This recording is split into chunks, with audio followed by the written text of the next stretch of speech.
Hello friends, మీలో కూడా చాలామంది ఓవర్ థింకింగ్ లేదంటే డిస్ట్రాక్షన్ లేదైతే యాంగ్జైటీతో చాలామంది ఎవరైనా కానీ బాధపడుతూ ఉంటే ఈ వీడియో మాత్రం మీకోసమే ఫ్రెండ్స్. ఎందుకంటే ప్రజెంట్ ఉన్న జనరేషన్లో మనందరికీ ఇవన్నీ కామన్ ప్రాబ్లమ్స్ అనేది అయిపోయాయి. ఎందుకంటే దానికి మెయిన్ రీజన్ వచ్చేసి ఈరోజు చెప్తా ఫ్రెండ్స్. ఎందుకంటే మనకు ఒకటి క్లారిటీ అనేది లేదు. దేనిపైన క్లారిటీ లేదంటే ఫస్ట్ మన మెంటల్ హెల్త్ పైన క్లారిటీ లేదు. సో ఈరోజు వచ్చేసి నేను అందుకోసమని మనకి ఎందుకని లేదనేది చెప్తున్నా ఫ్రెండ్స్. ఎందుకు మనం ఎక్కువ డిస్ట్రాక్షన్గా యాంగ్జైటీగా ఓవర్ థింకింగ్గా ఉంటున్నాం అనేది చెప్తా. మెయిన్ రీజన్ వచ్చేసి ఫ్రెండ్స్ దానికి అది ఏంది అంటే మన బ్రెయిన్ అనేది ఎప్పటికే కానీ దానిలో ఒక డిఫాల్ట్ మూడ్ అనేది ఉంటుంది. ఎలా అంటే ఇప్పుడు మన రేడియో ఉంటుంది కదా, ఎనీ టైం ఏదో ఒకటి వాగుతూనే ఉంటుంది, ఏదో ఒకటి అందులో షో అనేది నడుస్తూనే ఉంటుంది. సేమ్ అలాగే మన మైండ్ అనేది కూడా ఎప్పుడే కానీ ఏదో ఒకటి ఆలోచిస్తూనే ఉంటుంది. ఏదో ఒకటి మన పాస్ట్ గురించాలన్నా కానీ మన ఫ్యూచర్ గురించాలనే కానీ ఫ్యూచర్ గురించి మనం ఆలోచించి ఎక్కువ వరి అవుతుంటాము. ఎగ్జాంపుల్ అంటే మనం పాస్ట్ గురించి కూడా మనం ఏదో ఒకటి చేసి ఉంటాం, దాని గురించి రిగ్రెట్ అని అవుతుంటాం. లేదంటే ఏదైనా మంచి మెమరీస్ ఉంటాయి, దాన్ని మన మైండ్లో ప్లే అనేది చేస్తూ ఉంటాం, గుర్తు చేసుకుంటూ ఉంటాం. ఇలాంటివన్నీ చేయడం వల్ల మనకి ఓవర్ థింకింగ్, స్ట్రెస్ అంటే అవన్నీ ఎక్కువ అవుతూ వస్తాయి. ఎందుకంటే మన బ్రెయిన్ సిస్టమ్ అనేది ఎలా ఉందంటే మనం దేనిపైన అయితే ఎక్కువ ఫోకస్ అనేది చేస్తామో అదే ఎక్స్పాండ్ అనేది అవుతుంది ఫ్రెండ్స్. ఇప్పుడు మనం నెగిటివ్ పైన ఎక్కువ ఫోకస్ చేస్తే మనకి నెగిటివ్ అనేది మనం ఏమేమి నెగిటివ్ పనులు చేసినాం, ఏమేమి చేస్తున్నాం అవి నెగిటివ్ పైన ఎక్కువ వెళ్ళిపోతుంది. అదే పాజిటివ్ ఏమన్నా దాని గురించి అలా చేస్తే మనకి పాజిటివ్ అనేది చూపిస్తుంది ఎక్కువ. నువ్వు ఏమేమి పాజిటివ్ చేసినావు, ఏం లేదు అలా అని. సో ఇప్పుడు మనం ఏం చేయలేము, మనం డిప్రెషన్, యాంగ్జైటీ ఇవన్నీ తక్కువ చేసుకోవడానికంటే మనం మెయిన్ ఏంటంటే ఫ్రెండ్స్, మనం ఏదైతే ఆటో పైలట్ మోడ్లో మన బ్రెయిన్ ఎనీ టైం నడుస్తుంటుంది కదా, దాన్ని కొద్దిసేపు అనేది బ్రేక్ అనేది ఇవ్వాలి.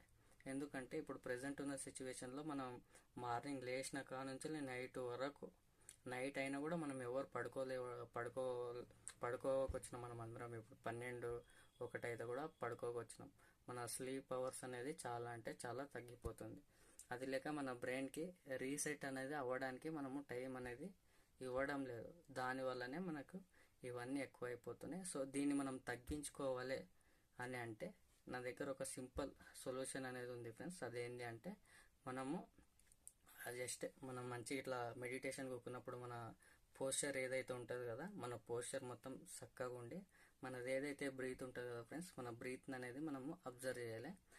నా బ్రీత్ అంటే మళ్ళీ ఎక్కువ తక్కువ ఇట్లా మనం మెడిటేషన్ చేస్తున్నాం అనే లెక్కలు కాదు. మంచిగా కూర్చొని మన బాడీ మొత్తం స్ట్రైట్ ఉండి చైర్ మీద కూర్చోండి మీరు, లేదంటే కానీ ఇది చేయండి. కుక్కున తర్వాత మీ బ్రీత్ అనేది అబ్జర్వ్ చేయండి. ఎలా అయితే మీ న్యాచురల్ బ్రీత్ ఉంటుంది కదా, నార్మల్ బ్రీత్, అలాగే దాన్ని అబ్జర్వ్ చేసేటప్పుడు మీ మైండ్లో కొన్ని థాట్స్ అనేది వస్తుంటాయి, ఏవంటేవి ఆలోచనలు అనేది వస్తుంటుంది. దాన్ని జస్ట్ మీరు అబ్జర్వ్ చేయండి అంతే.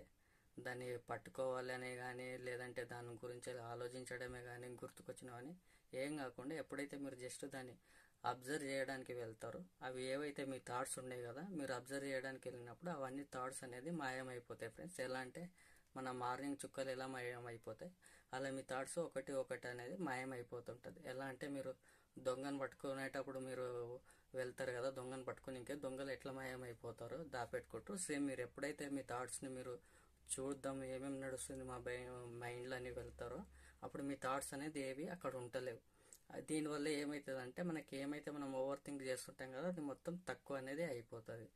మనం ఒక కామ్ ఫీలింగ్ అనేది వస్తుంది, పీస్ఫుల్ ఫీలింగ్ అనేది వస్తుంది మనకి. దీనివల్ల మనకి స్ట్రెస్ అనేది కొద్దిగా తక్కువ అనేది అయిపోతుంటుంది, క్లారిటీ కూడా కొద్దిగా దొరుకుతుంది. సో అందుకనే నెక్స్ట్ టైము ఒక 5 మినిట్స్ లేదంటే స్టార్టింగ్లో ఒక 5 మినిట్స్ ట్రై చేయండి. తర్వాత వస్తే ఒక 10 నుంచి 30 మినిట్స్ ట్రై చేస్తే మీకు పక్క మీ మీరు ఓవర్ థింకింగే కానీ స్ట్రెస్సే కానీ ఆల్మోస్ట్ తగ్గిపోయే ఛాన్సెస్ అని ఉంది friends. Okay friends, next video మళ్ళీ మీ మెంటల్ క్లారిటీ గురించి ఇంకొక కొద్దిగా డీప్గా అనేది ఎక్స్ప్లెయిన్ చేస్తా వేరే టాపిక్స్లో ఇంకా.